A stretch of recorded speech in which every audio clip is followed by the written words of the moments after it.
Hi, I'm Dr. Ryan Persram, and I'm a researcher at Concordia University.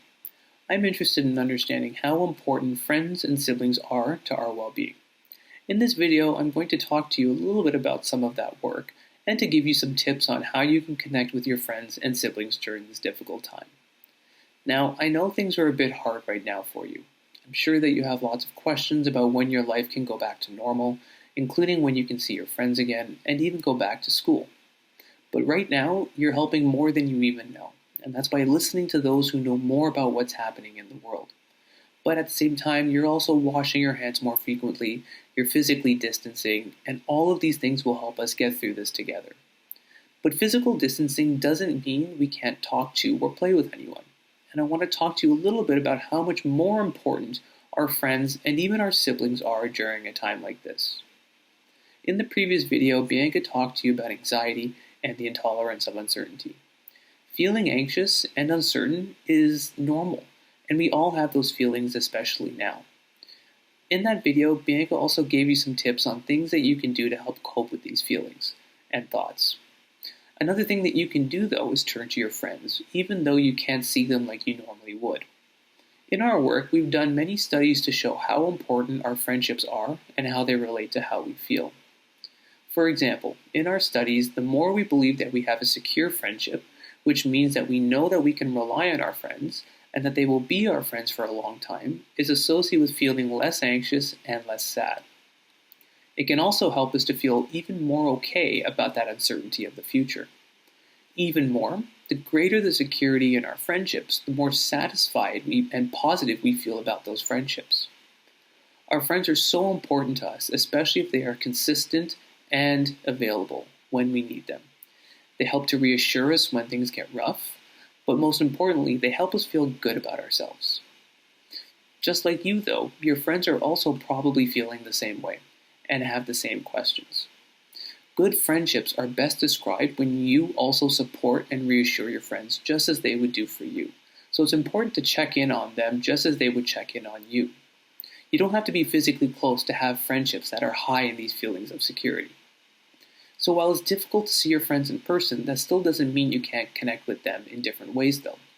For example, you can keep in touch with them by chatting in various ways, or having phone or video calls using Skype, FaceTime, or even Zoom.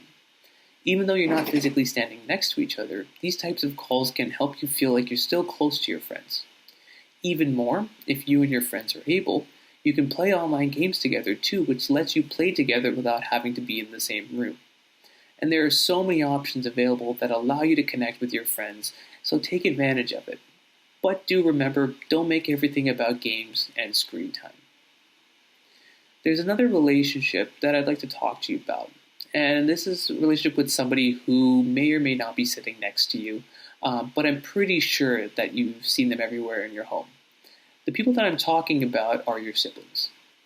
Just like our friends, brothers and sisters are just as important to us during times like these. But unlike our friends, you probably see your siblings every day.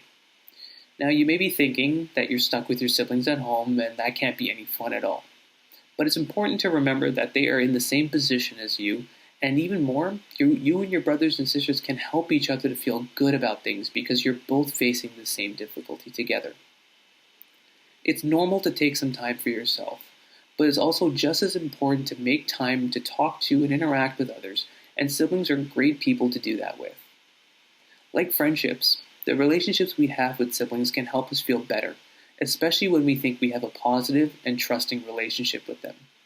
We see in some of our studies that the more positive interactions we have with our siblings, such as playing games or even teaching, the better we feel about our sibling relationship. Even more, when we feel better about that relationship, the more we feel that we can trust them, and that is also so important to feeling better about yourself. There are a bunch of different ways in which we can help our siblings and ourselves during a time like this. Let's say that you're an older sibling, and you have a younger brother or sister who doesn't understand a math question. You may be a great person to help teach them about how to solve that question, among other things. Not only are you helping your sibling learn something new, but you're also gaining experience in teaching and helping others. But it's also not just about learning and teaching. We can connect with our siblings when we play and do other activities together too. Staying inside at home all the time can be boring, but variety where you can play games together, whether it's a video game or a family board game, or even a shared activity, can bring some good variety to some activities within the home. But at the same time, you'll also want to take some breaks from being inside. And going for walks with your sibling is a great way to chat, joke around, and even get some exercise. Now, it's normal that you and your siblings are not going to get along all the time and not going to agree with each other all of the time. And sometimes that could lead to getting into a fight or argument with one another. The most important thing to remember is that you and your brothers and sisters are in the same situation as each other, and you're probably feeling very similarly. When you feel like you're about to get angry and into a fight with them, take a step back. Think about how you're feeling and about how they feel about what's happening, and work together to find a solution that works for both of you. For example, you may be fighting over the television. One way to solve this is to share the television, where one of you gets to watch your particular show first, then your sibling gets to watch theirs after. But the next time, you switch it up so that your sibling goes first and you get to go second. By doing so, you will both be happy to get part of what you want, and at the same time, you're both supporting each other's goals. Now, some of you may be wondering about what you can do because you don't have a sibling. Well, it's not a problem at all. But just remember that you have your friends who are available and they are just a click or phone call away. And that too can be just as helpful in getting through this crisis. And of course, let's not forget about your parents. Now is a great chance to spend more time with them because everyone has a little more time together, and playing games and talking to them can also be really helpful. Things like family game nights and even movie nights are always fun things that can help families feel closer together.